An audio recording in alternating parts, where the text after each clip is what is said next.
Hello दोस्तों, welcome back to my channel. अस्सलाम वालेकुम। उम्मीद करता हूँ आप लोग सब खैरियत से होंगे और आप सबको एक दफ़ा फिर मेरे चैनल पर खुशामदीद।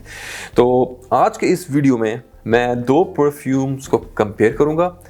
दोनों परफ्यूम काफ़ी मशहूर हैं और दोनों परफ्यूम्स काफ़ी सिमिलर हैं एक दूसरे के, या ये बात मशहूर है कि दोनों परफ्यूम एक दूसरे के काफ़ी सिमिलर हैं।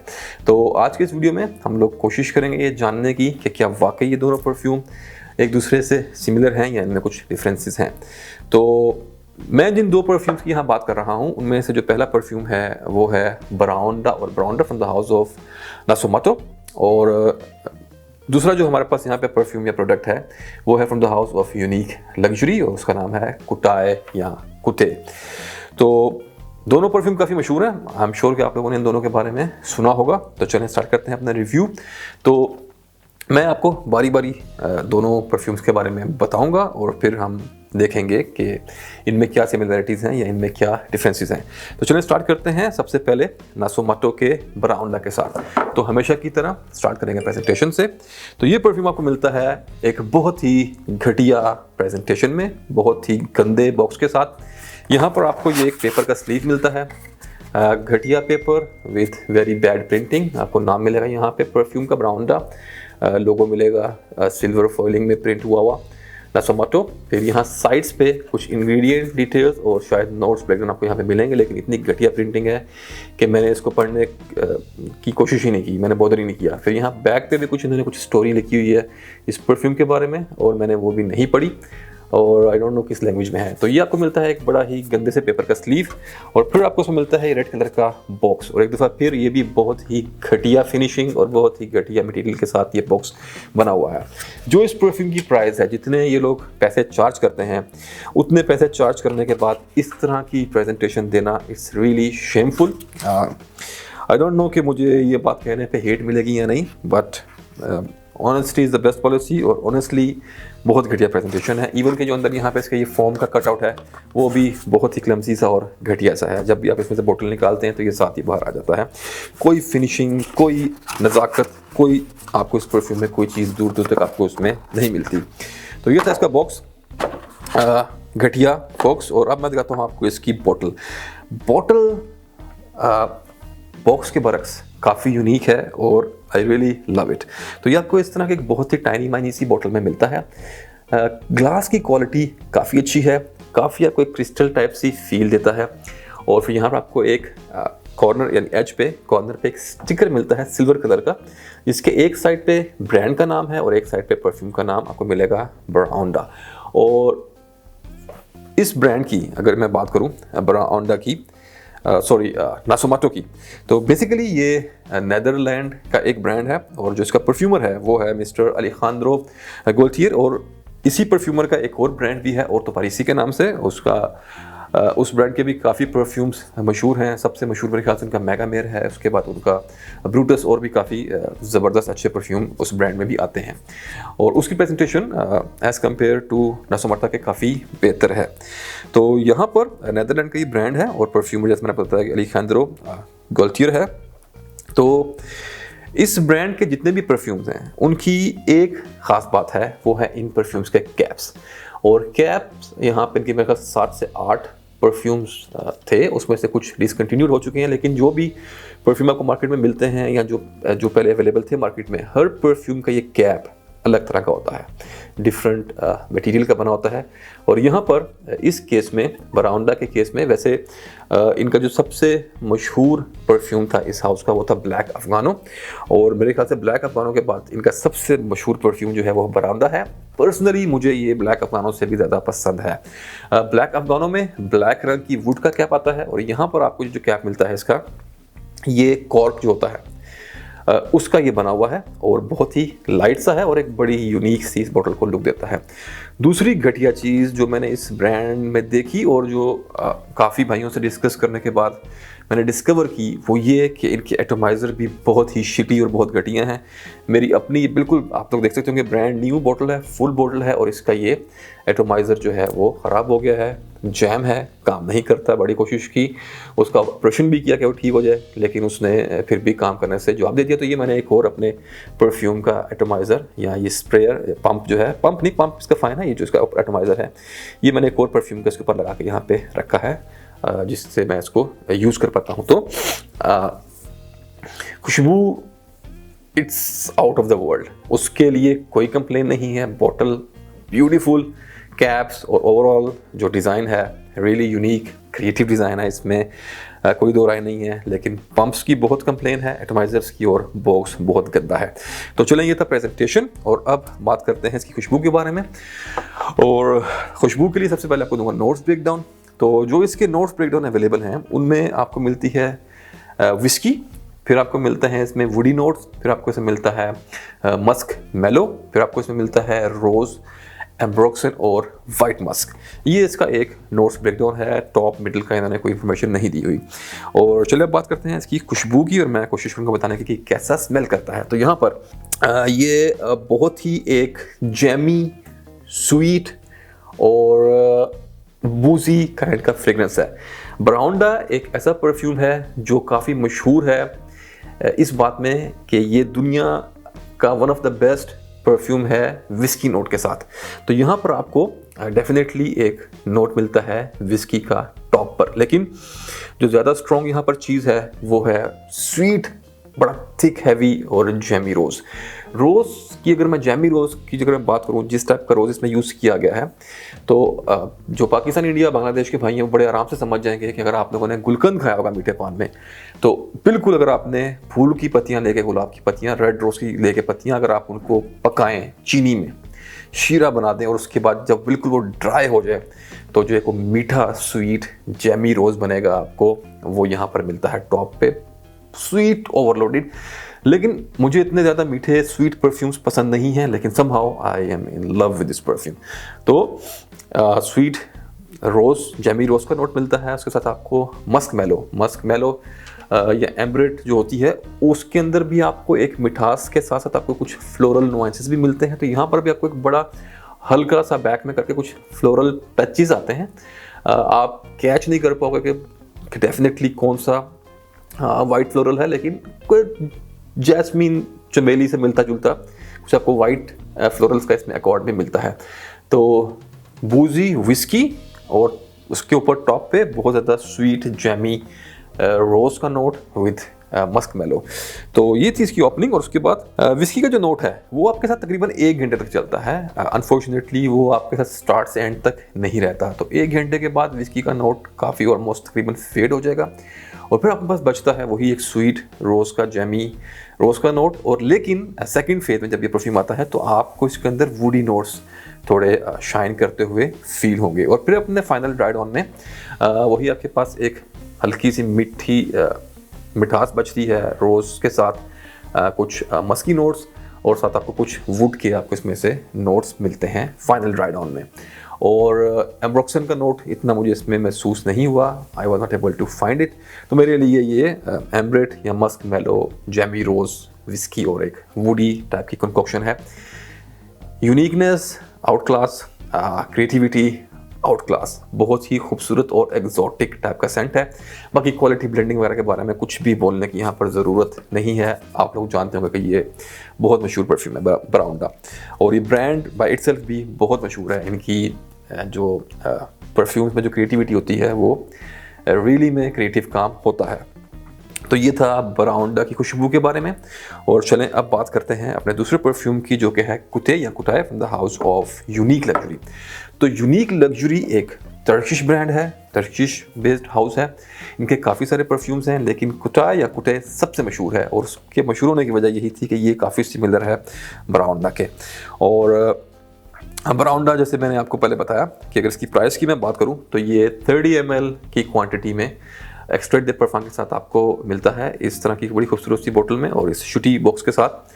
और इसकी प्राइस तकरीबन 480 से 500 दिरहम आजकल मार्केट में चल रही है। ये मेरे ख्याल से उनका सबसे महंगा परफ्यूम है इनकी रेंज में, और वैसे भी आजकल प्राइसेस सारे परफ्यूम्स की काफ़ी हाई हो गई हैं। तो 480 से 500 दिरहम के आसपास ही यहाँ पे आजकल दुबई की ग्रे मार्केट में, यूएई में आपको मिल रहा है, अगर कहीं अवेलेबल है तो। और अगर बात करें यूनिक लग्जरी के कुटे की, तो क्योंकि बहुत महंगे परफ्यूम के साथ मैच करता है, तो जिस वजह से काफ़ी शोहरत इसने बटोरी है। यूनिक लग्जरी भी एक मशहूर ब्रांड है, लेकिन इतना मशहूर नहीं है जितना नसुमाटो है, लेकिन आजकल काफ़ी फेम मिल रहा है, काफ़ी हाइप बन रही है ड्यू टू ब्राउंडा के साथ सिमिलरिटी की वजह से। ये अपनी बात ध्यान में रखनी है। तो चलिए स्टार्ट करते हैं। थोड़ा आपको पहले ब्रांड के बारे में बताऊं कि तुर्किश ब्रांड है, और सबसे पहले जब आप ये परफ्यूम लेंगे तो आपको इसके ऊपर एक ये स्लीव मिलेगा। यहाँ पर परफ्यूम की बोतल की पिक्चर है, और फिर यहाँ साइड्स पे आपको एक साइड पे आपको कोई ब्रांडिंग मिलती है, दूसरी साइड पे कुछ नहीं मिलेगा। फिर बैक पे काफ़ी डिटेल मिलती है आपको, notes break down, ingredient details और सब कुछ आपको, तमाम तफसीलात यहाँ पे स्लीव पे मिल जाती हैं। उसके बाद अंदर से इस स्लीव को जब आप हटाएंगे तो आपको एक बड़ा ही खूबसूरत लग्जरी बॉक्स मिलता है रेड कलर का, और ये सॉलिड बॉक्स है। और यहाँ पर आप देखें कि रेड रंग का बॉक्स है जिस पे पूरी गोल्डन ये प्रिंटिंग है, लोगो है ब्रांड का, और साइड पे इस तरह की कुछ डिज़ाइनिंग है, और पीछे फिर एक दफ़ा फिर आपको सारे इंग्रेडिएंट डिटेल्स और नोट्स ब्रेकडाउन वगैरह यहाँ पर मिल जाते हैं। और जब आप इस बॉक्स को खोलेंगे तो काफ़ी सॉलिड और हैवी बॉक्स है। तो आपको इसके अंदर एक ये लव लेटर मिलता है। अगर इस लव लेटर की बात करें तो ये एक रेड रंग के एनवेलप में ये आपको लव लेटर मिलते हैं। इस तरह का एक एनवेलप है। जब आप इसको खोलेंगे तो बेसिकली लव लेटर नहीं, बट इसके अंदर आपको 2 कार्ड्स मिलते हैं। पहला जो कार्ड है वो है थैंक यू का कार्ड, जिसमें आपका शुक्रिया अदा करता है ब्रांड। बैक साइड पे एक थोड़ा आर्ट वर्क है, परफ्यूम की बोतल है, कुछ बड़ा खूबसूरत आर्ट वर्क है, और यहाँ पे आपको थैंक यू का एक मैसेज मिलता है। और जो दूसरा कार्ड है उस पर भी बड़ा खूबसूरत सा आपको एक आर्ट वर्क मिलेगा बैक पे। और फिर यहाँ पे दूसरी साइड में आपको इनके जितने भी परफ्यूम्स हैं उन सब के नाम और उन सब के नोट्स ब्रेकडाउन यहाँ पर आपको मिलते हैं। तो आपके लिए काफ़ी इजी हो जाता है अगर आपको इनके दूसरे परफ्यूम्स के बारे में जानना हो, तो आपको तकरीबन सारी यहाँ पर इंफॉर्मेशन मिल जाती है। तो ये 2 कार्ड आपको मिलते हैं। ये काफ़ी अच्छा टच लगा मुझे कि आपको ब्रांड अपने बाकी प्रोडक्ट्स के बारे में इंफॉर्मेशन दे देता है जब आप इनका कोई एक प्रोडक्ट खरीदते हो। फिर यहाँ पे रेड रंग के कटआउट में आपको यहाँ पर वेलवेट की फिनिश है, और ये अंदर वाइट रंग का फोम है जिसमें कटआउट होकर आपको मिलती है परफ्यूम की बोतल। और चलें अब मैं आपको दिखाता हूँ इसकी बोतल। तो ये परफ्यूम आपको इस बोतल में मिलता है। बड़ी खूबसूरत ग्लास की बोतल है। फ्रंट पे आपको ये गोल्डन कलर का मेटेलिक स्टिकर मिलता है जिस पे ब्रांड का नाम और परफ्यूम का नाम है। क्वांटिटी 100 ml है यहाँ पर। कुछ इतनी आउट ऑफ द वर्ल्ड बोतल नहीं है, लेकिन शेप इसकी थोड़ी एक लग्जरी टाइप की है। राउंडेड साइड्स हैं, वी शेप बोतल है। और कैप की अगर मैं बात करूं तो कैप इसका यहाँ पे काबिल तारीफ़ है। मेटल का कैप है, बहुत हैवी। टॉप पे आपको यूनिक के इनिशियल्स मिलेंगे इनग्रेव हुए हुए मेटल में, और फिर यहाँ फ्रंट पे आपको एक छोटा सा जेमस्टोन मिलता है। एक डिज़ाइन इनग्रेव हुआ है, उसके बीच में आपको एक छोटा सा जेमस्टोन मिलता है। और वाओ, एक दफ़ा फिर खुशबू इज़ आउट क्लास हेयर। तो चलें अब बात करते हैं इसकी खुशबू की। तो सबसे पहले नोट्स ब्रेकडाउन। यहाँ पर नोट्स ब्रेकडाउन ज़्यादा इंटरेस्टिंग है एज़ कम्पेयर टू ब्राउंडा। और मैं आपको ये स्टार्ट में ही बता दूँ कि मुझे ये कहने में बिल्कुल भी आर या शर्म नहीं होगी कि कुटाई is a better version of original ब्राउंडा। डेफिनेटली ब्राउंडा एक ओरिजिनल कॉन्सेप्ट है। ये ओरिजिनल कॉन्सेप्ट नहीं है, लेकिन somehow this is much better as compare to the original one. तो चलें, यहाँ पे टॉप नोट्स में आपको मिलता है विस्की, दवाना, बर्गामोट और लेमन। फिर आपको मिडिल में मिलता है अगरवुड, कैरामल, सिप्रियल ऑयल या नागरमोटा। फिर बेस में टोबैको, एम्बर, सैंडलवुड और वेनिला। तो जैसे कि आपने देखा कि यहाँ पर नोट्स ब्रेकडाउन काफ़ी इंटरेस्टिंग है, और नो डाउट ओरिजिनल से अगर आप इसको कंपेयर करेंगे तो हवा में ये आपको एक बड़ी ही सिमिलर वाइब देता है। ये दोनों परफ्यूम काफ़ी एक जैसे लगते हैं। कोई ऐसा बंदा जो ज़्यादा एक्सपीरियंस ना हो और आप लगा के उसके पास अगर जाएंगे तो उसको शायद इतना डिफरेंस वो पकड़ ना पाए, लेकिन ऐसे लोग जो ये शौक रखते हैं, जो थोड़े डिटेल्स में परफ्यूम यूज़ करते हैं, वो इसको आराम से कैच कर सकते हैं। दोनों परफ्यूम्स की वाइब या एक फील सेम है, लेकिन दोनों परफ्यूम काफ़ी डिफरेंट हैं। तो चलें बात करेंगे इसकी खुशबू की और मैं कोशिश करूँगा आपको बताने की कि ये कैसा स्मेल करता है।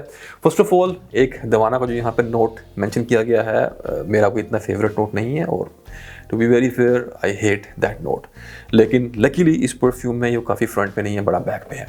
तो ये परफ्यूम अगर इसकी खुशबू की बात करें तो एक दफ़ा फिर वजह शोहरत जो इस परफ्यूम की बनी वो थी सिमिलरिटी बराउंडा के साथ, और एक दफ़ा फिर it's a better version of बराउंडा। और यहाँ पर जो विस्की का नोट है वो भी ज़्यादा प्रोमिनेंट है एज़ कम्पेयर टू बराउंडा, जिस वजह से ये परफ्यूम बराउंडा मशहूर हुआ था विस्की के नोट की वजह से, वो यहाँ पर ज़्यादा प्रोमिनेंट और ज़्यादा लाउड और ज़्यादा क्लियर है। तो इसकी ओपनिंग में आपको सबसे पहले जो चीज़ मिलती है, बराउंडा में आपको मिला था जैमी रोज, उसके बाद आपको थोड़ा पीछे करके मिला था नोट विस्की का। यहाँ पे whisky is on the top, सबसे फ्रंट पे स्ट्रॉन्ग, क्लियर और प्रोमिनेंट। और फिर आपको बराउंडा में स्वीटनेस मिली थी एक वो जैमी थिक रोजेस की विद मस्क मेलो के साथ। उसके बरक्स यहाँ पर आपको मिलता है एक बड़ा लाइट सा एक ग्रीननेस मिलती है। लेमन और बर्गामो आपको स्टार्टिंग में हल्का सा मिलता है, लेकिन वो 5-10 मिनट के लिए ऊपर टॉप पे एक बड़ी थिन सी लेयर आती है, फिर वो चला जाता है। मेनली आपको इसमें स्वीटनेस जो इस परफ्यूम में मिलती है, यहाँ भी स्वीटनेस मिलती है, लेकिन वो आपको मिलती है कैरामल की। साथ आपको मिलता है इसमें एक स्वीट टोबैको का नोट जो कि इसको और ज़्यादा कॉम्प्लेक्स और डेप्थ देता है। और उसके बाद आपको इसके अंदर मिलता है सिप्रियोल। सिप्रियोल से इसमें एक आपको ग्रीन फील भी आती है, जैसे आपको बराउंडा के अंदर एक सेकंड फेज में मस्क मेलो की वजह से एक वो फ्लोरल वाइट फ्लोरल का टच आ रहा था, यहाँ पर आपको उसकी बजाय यहाँ पर आपको सिप्रियोल का नोट मिलता है जो आपको एक बड़ी एक हल्की ग्रीन सी आपको यहाँ पे फील देता है। और फिर उसके बाद आपको यहाँ पर मिलता है डेफिनेटली एम्बर और वनीला। वनीला बड़ी खूबसूरती से एक स्वीटनेस प्रोवाइड करती है, कैरामल और वनीला का बड़ा ही खूबसूरत यहाँ पे आपको कम्बिनेशन मिलता है। ये इसकी ओपनिंग है। सेकंड फेज में आपके बराउंडा में विस्की का नोट फेड हो जाता है, बल्कि ऑलमोस्ट चला जाता है, लेकिन यहाँ पर विस्की आपके साथ सेकंड फेज तक भी चलती है, विस्की का एक स्ट्रॉन्ग नोट आपके साथ चलता है। और सेकंड फेज में जो ऊद का नोट है, वुड का एक वुडी ऊदी जो इसमें नोट है, वो थोड़ा सा ज़्यादा उभरना शुरू करता है, ज़्यादा थोड़ा शाइन करना स्टार्ट करता है और आपको एक ऊद की जिसके अंदर फील आती है, नुआंसेस आपको मिलते हैं। वो एक टिपिकल मिडिल ईस्टर्न टाइप एनिमेलिक और बानियारिश वाला ऊद नहीं है, लेकिन आपको इसमें वो एक ऊद की वुडी जो एक मिठास होती है वो आपको इस परफ्यूम में आना शुरू हो जाएगी। सैंडलवुड भी है तो उसकी भी एक क्रीमी सी आपको इसमें फील मिलती है। और अगर फाइनल ड्राई डाउन की बात करें तो फाइनल ड्राई डाउन इन दोनों परफ्यूम का काफ़ी सेम है।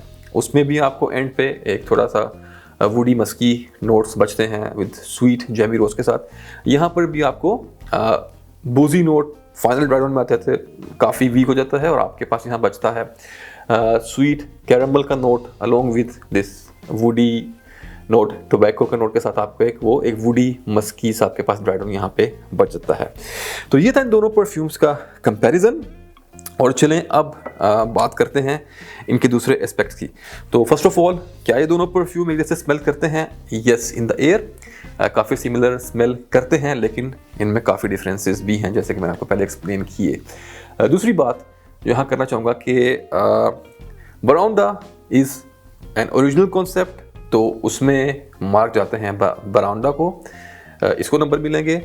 ऑन द अदर हैंड दूसरे जो कुछ एस्पेक्ट्स हैं उसमें इसको नंबर मिलेंगे। जैसे कि अगर बात कीजिए परफॉर्मेंस की, तो परफॉर्मेंस वाइज बराउंडा आपको 8 से 10 घंटे की शायद लास्टिंग लॉन्जिविटी वगैरह देता है, जिसके अंदर स्टार्टिंग में काफ़ी स्ट्रॉन्ग परफ्यूम है, लेकिन आप कह लें कि 8-10 घंटे शायद इसकी मैक्सिमम है। नेक्स्ट डे शायद किसी फैब्रिक पे आपको कोई स्मेल इसकी आ जाए, लेकिन बहुत आएगी भी तो बहुत लाइट होगी। तो यू कैन से कि 8 से 10 घंटे वाला ये परफ्यूम है।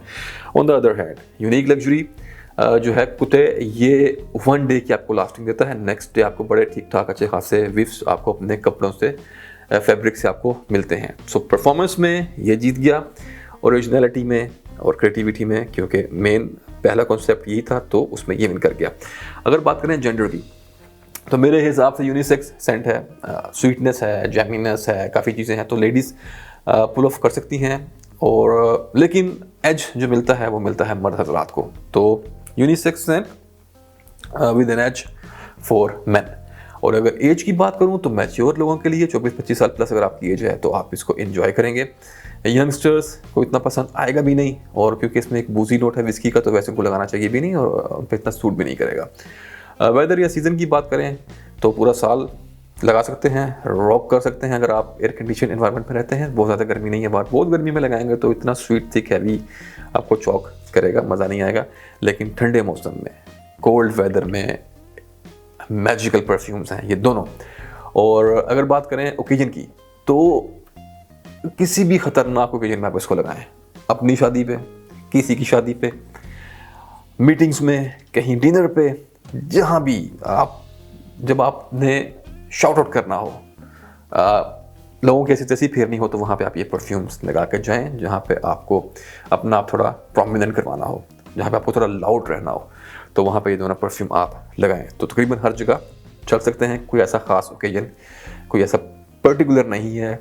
पब्स में, क्लबिंग में, डिस्कोज में, पार्टीज में, कहीं भी आप इनको लगा सकते हैं। और अब आते हैं असल मुद्दे पे, जो कि है प्राइस। तो जैसे मैं आपको पहले बताया था कि 30 ml बराउंडा की जो प्राइस है वो है तकरीबन 500 दिरहम के आसपास। On the other hand equally good quality juice और ऑलमोस्ट वैसी ही वाइब्स देने वाला परफ्यूम कुटाय, ये मिलता है आपको 100 ml की क्वांटिटी में। ये भी एक्सट्रैक्ट दे परफॉर्म कंसंट्रेशन है, और इसकी प्राइस जो आजकल मार्केट में है, यूएई की मार्केट में, वो है अराउंड आप कह लें कि 850 से 900 दिरहम के आसपास। तो price is double but the quantity is 3 times here. तो 3 गुना आपको जूस मिलता है 100 ml, यहाँ पे सिर्फ 30 ml मिलता है 500 में। तो यहाँ पे आपको 400 ऊपर दे के आपको 3 गुना यहाँ पे जूस मिलता है, जो कि इक्वली गुड है, ज़्यादा लास्टिंग वाला है, ज़्यादा अच्छी कंपोजिशन है। क्योंकि डेफिनेटली पहली दफ़ा चीज़ बनाने की एक बात होती है, लेकिन उसको अच्छे तरीके से मॉडिफाई करके एक बेटर वर्जन आपको मिलेगा। I love both of this scents, और मुझे रियली कभी कभी मेरा मूड बनता है कि मैं यही लगाऊं, और कभी मेरा मूड बनता है कि मैं कुटे लगाऊं। तो इनमें इतना डिफरेंस है। बट स्टिल अगर आप मुझसे पूछें कि फ्यूचर में अगर ये दोनों परफ्यूम मेरे पास ख़त्म हो जाए और मुझे बाय करना हो दोबारा, तो मैं कौन सा बाय करूँगा, तो I will definitely go with कुटाय। बहुत महंगा है, क्वांटिटी बहुत लेस है, प्रेजेंटेशन शिटी है, एटमाइजर्स के फॉल्ट हैं, फॉल्टी एटमाइजर्स में आते हैं, बहुत कंप्लेन है। On the other hand presentation भी बहुत अच्छी है, जूस की क्वालिटी, खुशबू सब कुछ अच्छी है, लास्टिंग भी अच्छी है, और डेफिनेटली प्राइस भी अच्छी है। तो मेरे लिए कुटाय एज अ विनर। लेकिन एज आई सेड कि आप लोगों का कुछ डिफरेंट ओपिनियन भी इसमें हो सकता है। ओरिजिनल इज ऑलवेज ओरिजिनल, इसमें कोई दो राय नहीं है। तो both of this scents are very beautiful. उम्मीद है आपको कंपैरिजन पसंद आया होगा। नीचे कमेंट में ज़रूर बताइएगा कि आपको ये कंपैरिजन कैसा लगा। तो अगली वीडियो तक के लिए इजाज़त दें, और अपना ख्याल रखें, अपने प्यारों का ख्याल रखें, और अल्लाह हाफिज़।